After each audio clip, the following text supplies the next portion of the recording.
रामपुर गांव में शबरी और शंभू नाम के गाय और बैल का जोड़ा रहता था। उनका एक बेटा मारुति भी था। वो बहुत ही गरीब थे। शबरी के पति शंभू खेत जोतने का काम करता था। शंभू जो कुछ भी मुश्किल से कमा पाता था वो सब परिवार की देखरेख में मारुति की पढ़ाई में खर्च कर देता था। फिर एक दिन की बात है। अरे सुनती हो भाग्यवान, मैं काम पर जा रहा हूँ। आज मालिक मुझसे 2 खेत और जितवाएंगे, तो हो सकता है मुझे घर आने में देरी हो जाए।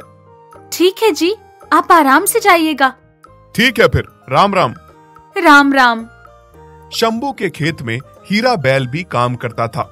हीरा शंभू से बहुत चलता था क्योंकि हीरा की कोई संतान नहीं थी जो उसे बुढ़ापे में कमा के दे सकती। पर शंभू के पास उसका बेटा मारुति था।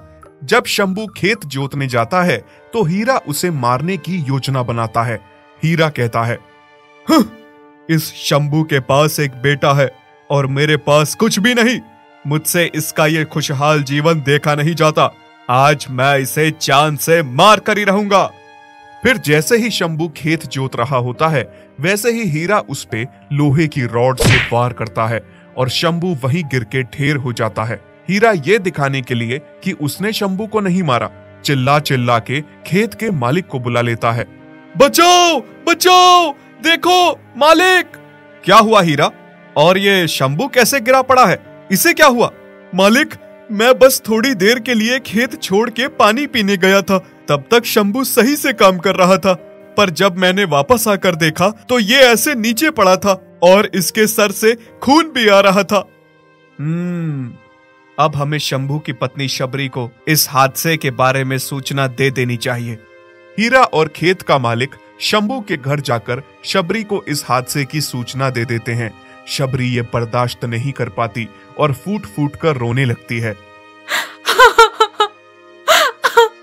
ये क्या हो गया? क्या बिगाड़ा था मेरे पति ने किसी का? इन्होंने तो आज तक किसी का गलत नहीं किया। हे राम, क्या यही है आपकी भक्ति का नतीजा?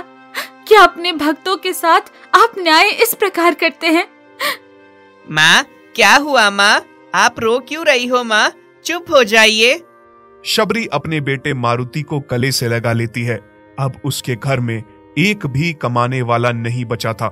शंभू के जाने के बाद शबरी एक छोटे से मंदिर के बाहर फल फूल बेचकर अपना गुजारा करने लगी। एक दिन की बात थी। शबरी कुछ फल फूल लेकर मंदिर के बाहर खड़ी थी। साथ में उसका बेटा मारुति भी था। तभी बहुत तेज आंधी आती है और सभी लोग मंदिर के अंदर चले जाते हैं तूफान से बचने के लिए। पर जैसे ही शबरी और मारुति अंदर जाने वाले होते हैं उन्हें कोई भी अंदर नहीं घुसने देता। ए भिखारन, तू कहाँ चली आ रही है अंदर, और अपने इस गंदे से बच्चे को भी ला रही है? तू तो नहाई भी नहीं है लगता। तू अंदर आकर मंदिर को दूषित करना चाहती है। चल भाग यहाँ से। हाँ हाँ, तुझे क्या लगता है तुझे मंदिर के बाहर खड़े होने देते हैं इसका मतलब तू अंदर भी चली आएगी? इन गरीबों को उंगली पकड़ाओ तो ये हाथ पकड़ लेते हैं। चल बाहर निकल यहाँ से। देख नहीं रहे हो हीरा भैया, कितनी तेज आंधी आ रही है। सब चीजें इधर उधर उड़ रही है। मेरे साथ मेरा बच्चा मारुति है। अगर मुझे अंदर नहीं भी लेना चाहते हो तो कृपया करके मारुति को तो अंदर ले लो। दया करो भैया। नहीं, तू बाहर ही रह। तुझे अंदर आने की कोई आवश्यकता नहीं है। तू और तेरा बच्चा अंदर आकर भगवान को दूषित कर देंगे। शबरी के पास अब कोई चारा नहीं था। आसपास के पेड़ टूट टूट कर गिर रहे थे। चीजें इधर उधर गिर रही थी। शबरी अपने मारुति बछड़े को गले से लगा लेती है और बैठकर राम भगवान को याद करती है। हे राम, हे राम। तभी एक पेड़ उसके पास आकर गिरता है, पर वो बच जाती है और देखते ही देखते आंधी शांत हो जाती है। शबरी सब कुछ ठीक होते ही मारुति को लेकर घर चली आती है। बाद में जब हीरा बैल और बाकी बैल मंदिर से बाहर निकलते हैं तो चारों तरफ पेड़ों का मलबा पड़ा होता है। हीरा ये देखकर सोचता है कि शायद शबरी और मारुति भी इसी मलबे में दबकर मर चुके होंगे। वो बहुत खुश होता है। थोड़े दिनों में शबरी के घर पे अयोध्या में बन रहे श्री राम मंदिर के लिए चंदा लेने के लिए कुछ लोग आते हैं। हाँ बहन जी, भगवान राम का मंदिर 550 साल बाद अयोध्या में बनकर तैयार हो चुका है। 22 जनवरी को उसकी प्राण प्रतिष्ठा है। आप कुछ चंदा देना चाहोगी? क्या मेरे भगवान राम का मंदिर बनके तैयार हो गया है? इससे बड़ी तो कोई बात हो ही नहीं सकती मेरे लिए। मैं चंदा बिल्कुल दूंगी। जब शबरी अपना झोला खोलकर देखती है तो उसके पास केवल 101 रुपए ही होते हैं, जिसमें से उसे आज का राशन भी लाना था। पर उसने किसी चीज की परवाह ना करते हुए अपने पूरे पैसे भगवान राम के मंदिर के लिए दे दिए और खुद भूखी सो गई। कुछ दिन बीते और एक बार फिर कुछ लोग शबरी के घर वापस आए। माताजी, राम जन्मभूमि ट्रस्ट ने अतिथियों की सूचना जारी की है। रामपुर गांव से केवल आपको ही आमंत्रण है। क्या? ये कैसे हो सकता है? मुझे तो यकीन ही नहीं होता। भगवान राम ने मुझे अपनी प्राण प्रतिष्ठा में बुलाया है। मुझ अभागी के पास तो उन्हें देने के लिए भी कुछ नहीं है। मैं भला उन्हें क्या दे सकती हूँ? जब वो लोग शबरी गाय के घर निमंत्रण देने आए तब ये सब हीरा बैल पीछे खड़ा हुआ सुन रहा था। ये भिखारन अभी तक मरी नहीं। जो राम मंदिर का निमंत्रण मुझे आना चाहिए था वो इसे कैसे आ गया? मुझे तो लगा था कि ये उस दिन तूफान में दबकर मर गई होगी, पर कोई नहीं। जैसा मैंने इसके पति को मारा था, इस बार मैं इसे भी मार डालूंगा। हीरा अब सोच चुका था कि वो शबरी को और उसके बछड़े मारुति को भी मार डालेगा। रात का समय हुआ और हीरा मिट्टी का तेल लेकर शबरी के घर पे छिड़कने गया। सर्दी के कारण सब लोग अपने अपने घरों में थे और किसी ने हीरा को ऐसा करते हुए नहीं देखा। हीरा मिट्टी के तेल छिड़कने के बाद, पर उसे नहीं पता था कि होए वही जो राम राची राखा, मतलब होता वही है जो भगवान राम चाहते हैं। जब हीरा मिट्टी का तेल छिड़क रहा था तब तेल की काफी सारी बूंदें उस पर भी गिर गई थी। जैसे ही उसने आग लगाने के लिए माचिस की तिल्ली जलाई तो उस तिल्ली से सबसे पहले आग उस पे गिरे हुए तेल ने पकड़ ली। आहा! हाँ, बचाओ बचाओ, ये क्या हो गया? हाय बचाओ, मैं जल रहा हूँ। जब शबरी ने चीखने की आवाज सुनी तो वो सबसे पहले दौड़ती हुई बाहर आई। हाय राम, ये क्या हुआ? हीरा भैया, ये आपको क्या हुआ? रुकिए, मैं अभी कुछ करती हूँ। शबरी जल्दी से अंदर जाती है और अंदर से पानी और कंबल लेकर आती है। वो तुरंत ठंडा पानी हीरा पे डाल देती है और हीरा के शरीर में लग रही आग बुझ जाती है। इतने में गांव के बाकी लोग भी आते हैं और देखते हैं कि मिट्टी के तेल का कनस्तर रखा है।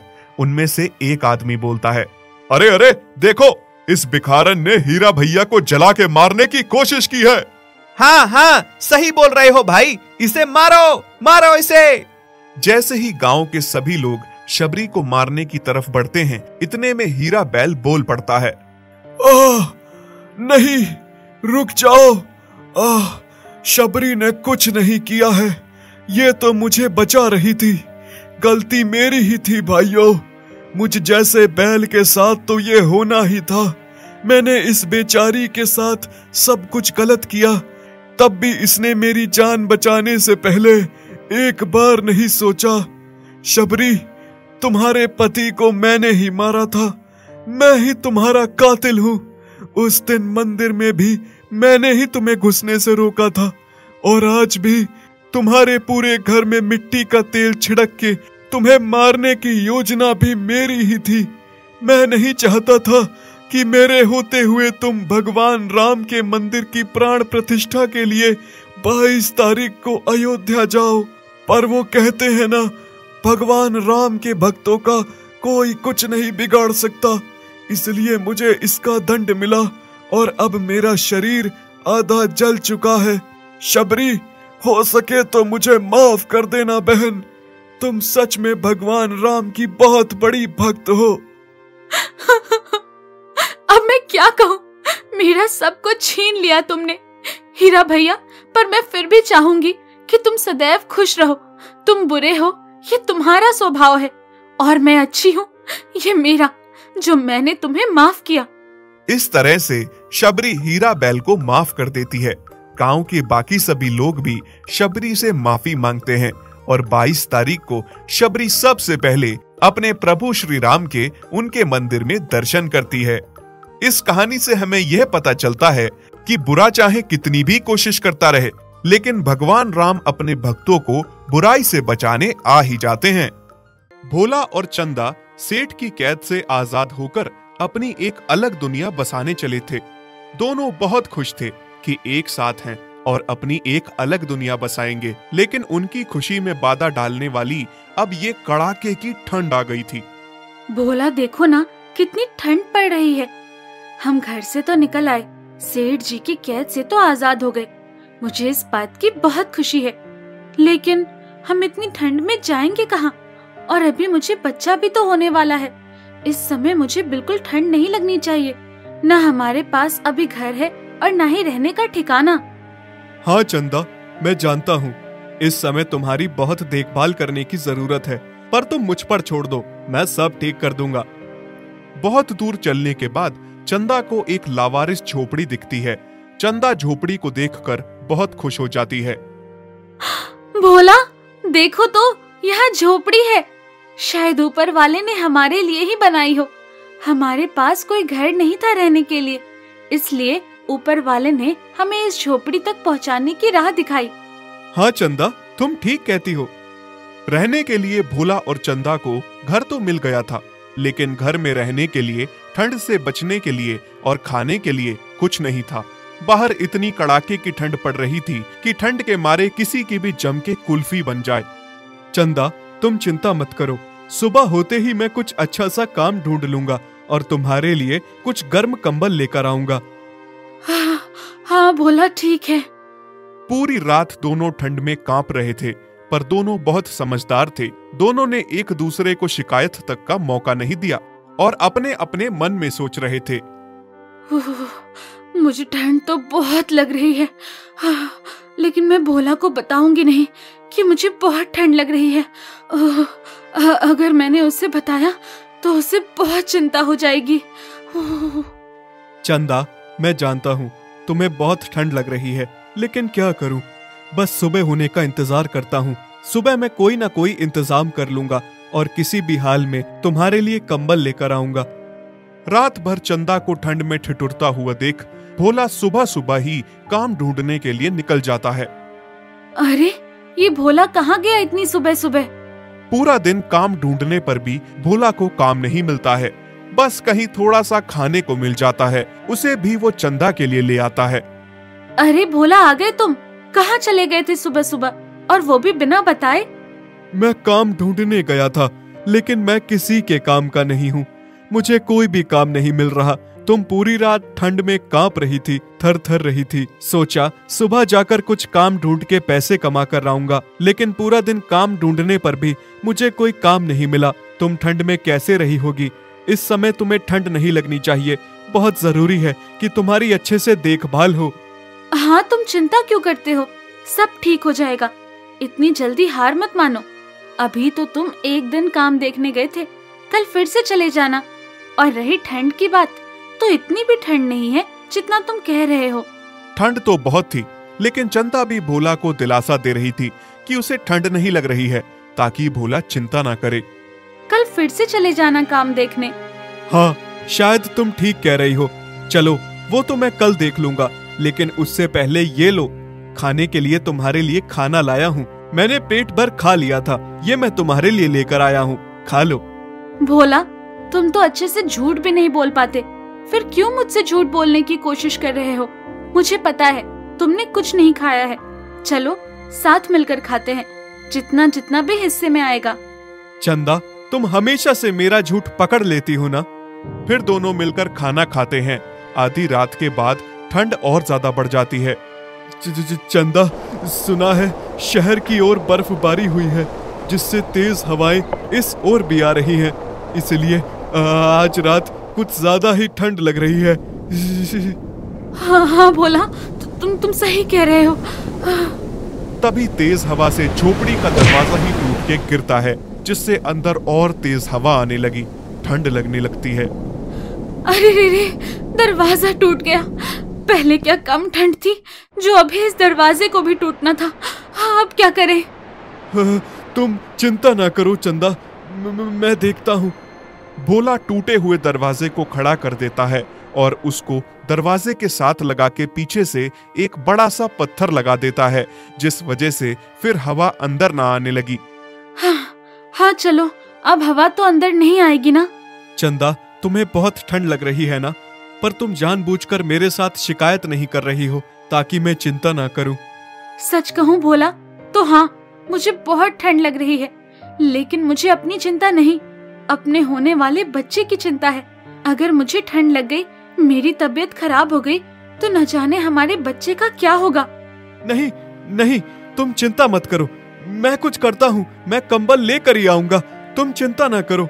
अगली सुबह भोला जब घर से बाहर निकलता है तो ये सोचते हुए ही निकलता है कि उसे चाहे काम मिले या ना मिले, लेकिन वो कंबल जरूर लेकर आएगा। नहीं, आज मुझे खुद की ठंड के बारे में नहीं सोचना है कि मुझे ठंड लग रही है। मुझे ठंड नहीं लग रही है, मुझे बस और बस चंदा और अपने होने वाले बच्चे के बारे में सोचना है। उसे ठंड नहीं लगनी चाहिए। मुझे चंदा के लिए कंबल लेकर ही जाना होगा। एक कंबल वाले भैया के पास जाता है और उससे कंबल मांगता है। हाँ भाई साहब, क्या आप मुझे एक कंबल दोगे? हाँ भाई, ले लो, मेरे पास बहुत सारी वैरायटी के कंबल है, अलग अलग भाव में है। तुम्हें कौन से भाव का कंबल चाहिए बताओ? भाई साहब, मेरे पास पैसे तो नहीं हैं, पर हाँ, मैं बहुत जल्द काम ढूंढ लूंगा और पैसे कमा के तुम्हारे पैसे लौटा दूंगा। अभी मेरी पत्नी के लिए कंबल की बहुत जरूरत है, मेहरबानी करके मुझे कंबल दे दो। पैसे नहीं है तो कंबल भी नहीं है। रोज तुम्हारे जैसे यहाँ पर आते हैं, सबको उधार देते फिरेंगे तो हमारा कारोबार कैसे चलेगा? फ्री का माल समझ रखा है क्या? चलो जाओ यहाँ से, चलो चलो। दुकानदार भोला को वहां से बेइज्जत करके निकाल देता है। भोला उदास होकर वहां से आ जाता है। मैं किस मुंह से घर जाऊंगा? चंदा को क्या जवाब दूंगा? मैंने उससे वादा किया था कि आज मैं उसके लिए कंबल लेकर ही आऊंगा, लेकिन मैं उसे क्या जवाब दूंगा कि उसका पति कितना निकम्मा है। हे भगवान, कितनी सर्द हवाएं चल रही है। आज तो कुछ ज्यादा ही ठंड है। ऊपर से भोला इतनी ठंड में काम ढूंढने गया है, कहीं उसे सर्दी जुकाम ना हो जाए। बस वो हमेशा मेरे बारे में ही सोचता है, अपना ध्यान बिल्कुल भी नहीं रखता। मैं एक काम करती हूँ, भोले के लिए एक चादर ले लेती हूँ, जिसे ओढ़ के भोला काम पर जाया करेगा। क्योंकि उसे बाहर रहना होता है तो उसे ज्यादा ठंड लगेगी। मैं तो घर पर ही हूँ। चंदा अपनी झोपड़ी से बाहर निकलती है और सोचती है कि वो भी किसी तरह से चादर ले ले, जिसे ओढ़ के भोला काम पर जाया करेगा। लेकिन पैसे ना होने के कारण वो चिंता में भी बहुत थी। मैं चादर लेने का सोच रही हूँ, लेकिन पैसे ही नहीं है। मैं चादर लूंगी कैसे? तभी चंदा देखती है कि एक चादर वाला बुजुर्ग चादर बेच रहा है और उससे 2-3 गौ चादर खरीद रही हैं। चंदा भी उनके पास आने लगती है और देखने लगती है, लेकिन पैसे ना होने के बाद बुजुर्ग से कुछ कह नहीं पाती। बस चुपचाप खड़ी होकर लाचारी से चादरों को देखती है।